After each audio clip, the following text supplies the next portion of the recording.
Okay, it's recording.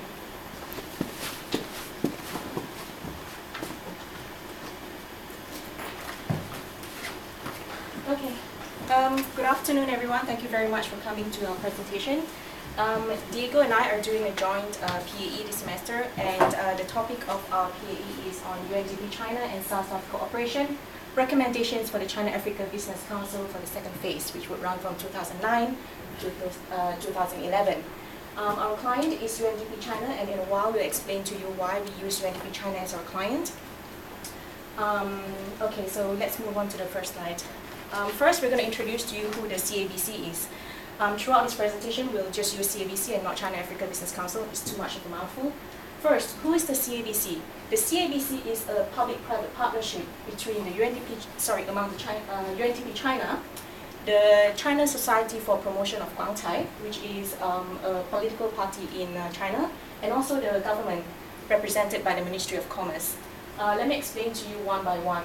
The first, UNDP China has been in existence in China since the 1970s. They have, as you all know, UNDP is the international development arm of the United Nations system, and it has been around for many, many years, and in China they have been operational since 1978, September. The Guangcai is the political party of the Chinese government, and they have about 14,000 private enterprises who group up together to eradicate poverty. So they dedicate their business missions to improve the lives of the people in the poorer parts of China. The third, the Ministry of Commerce. Pretty much nothing in UNDP China gets done without the cooperation or working in partnership with the Ministry of Commerce in China. Now, what does CABC do? CABC is basically a business networking platform for people, businessmen in China, and also businessmen in Africa to get together and exchange knowledge, contacts, and expertise. As we all know, the topic of China intervention in Africa is a huge one. If you just go into the internet and just do a Google, there'll be a lot of returns talking about the relationship between China and Africa. But the business opportunity is really, really large. Already there's been a lot of transactions ongoing, and CABC is set up by UNDP China to help people in Africa and people in China get together. So it's a platform. When did CABC start? CABC started in year 2005, although it was planned way back in year 2004. The first phase is a time-bound project. So the first phase started in year 2005 up till year 2007. But in year 2007, when the project was almost finishing, there were a few projects that was ongoing at the time, so they could not stop it there and then. So UNDP decided to extend the project by 1 year to 2008. Right now, we're in year 2009, so they have extended the first phase, completed it, and now they're starting into this, going into the second phase, which is also for another 3 years. So by right, the second phase of the CABC would end in year 2011. In this presentation, we will be talking about both phases. Where does the CABC operate? CABC is in existence, the headquarters is in Beijing. It's only natural that they have headquarters in Beijing because it's a UNDP China project, and UNDP China is based in Beijing. After they started the one in Beijing, they have 4 branches, one in Wuhan, a place in China, in Baoding, and also in the special administrative regions in Hong Kong and in Macau. So 1 headquarters and 4 branches. There is no representation in Africa yet, which is what we're going to go into later. Now, why CABC? When we ask ourselves why CABC, we look into 2 questions. First is, why is CABC relevant in today's business world? Why is it still significant? Why must it be maintained? Why should they extend the first phase and go into the second phase? Is there still a role for CABC to play? The second question that we ask ourselves is, why did we choose CABC as our client? Let's look at the first question. We can have a look at the charts here, the graphs. On the left, you can see the China-Africa two-way trade. In 1994, which is about 10 years before the CABC was planned, the trade and investment was pretty low.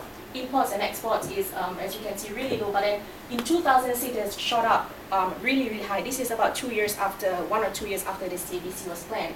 So there's a huge investment opportunity, trade and investment opportunity for people in businessmen in Africa and in China to continue tapping on this opportunity. And if you look at the China Economic Cooperation on the right-hand graph, In 1998, there was very, very little, but by the year 2000, it has also, like trade and investment, gone up a lot. So there's a lot of business opportunity for China and Africa. If you look at the pie for overall, for the Chinese, they have been doing trade with Africa, with a lot of other regions, but with Africa it's 3%, but actually this pie can still grow by a large margin.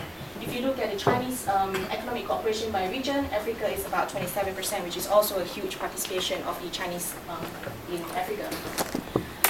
Now, I will tell you about the research methods that we used when we did the policy analysis exercise. First of all, we used interviews. We went to Beijing in early January. We stayed for about 10 to 2 weeks. We did in-depth interviews with people from all levels, anyone and everyone who would speak to us about trade and investment, not just on CABC, but people who are knowledgeable in trade and investment between China and Africa, and there's a lot of people that you can speak to in Beijing alone. So we did in-depth interviews. Second of all, we did review of UNDP and CABC documents because we were there, we were able to look at the internal documents. They sat us down, they gave us a lot of documents and said, go look at it, and they made us photocopies for us to bring back to further analyze. Third, we also used literature review. This is also a strategy that we used at the beginning of the research when we started to look at the China-Africa economic intervention in general, but also we look at the statistics available on the Ministry of Commerce website, and we also spoke to some of the people from the Ministry of Commerce, such as the investment promotion agencies. You might argue with me that the statistics for China is questionable, but then when we speak to other researchers, even people from DFID would tell us anyone or everyone who's doing a research on China would only be able to go so far with statistics. You're only able to quote the statistics from the official guide source, which is the Ministry of Commerce. So from these three research methods that we use, we were able to find out one cause of the problem, which is the big umbrella problem. We found out that they have a lot of small little problems. We're going to talk about three of them later. But the main problem that the CABC has is about capacity. They lack the capacity to achieve the objectives that they have in the first phase. And they still have the same objectives for the second phase, but if you learn from the lessons, you might be able to fix some of these problems. So I'm going to pass to Diego to let you know about the problems. So Angel just now gave us the details of our clients, so who they are, where they operate, when they were created, and why they're important to us, and why they're important also for what they do. And just now she also mentioned what they do and why they have problems in doing that. So if you talk to CABC, they want to be a business platform to promote cooperation between China and Africa focused on trade and investment. But they also say that had some achievements, but they can do it better. So we asked them why. What do you think are the things that are preventing you from doing your mission, achieving your objectives even better? And they mentioned three reasons. First of all, they say they are not financially self-sustainable, meaning that with their own self-funding mechanism, they don't have enough financial resources to fund their activities. They need financial support from UNDP China and the donors related to UNDP. Second, they say that the services that they provided are not professional. That's what they say. They say the services that they provide are not as professional as they would like them to be.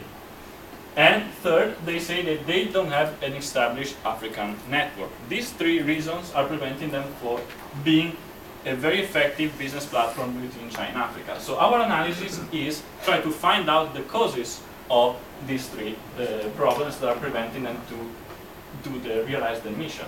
So let's start from financial self-sustainability. We think that they're not financially self-sustainable because they don't have a business plan. For business plan, we mean essentially a document that tells what are the goals of the CABC, what are the specific activities they will do to achieve their goals, how much these activities are expected to cost, and also how much money the CABC actually has to implement these activities. For example, if the strategies they are using are expected to raise enough money to cover their costs. Well, speaking with CABC, we found out that they don't have a business plan.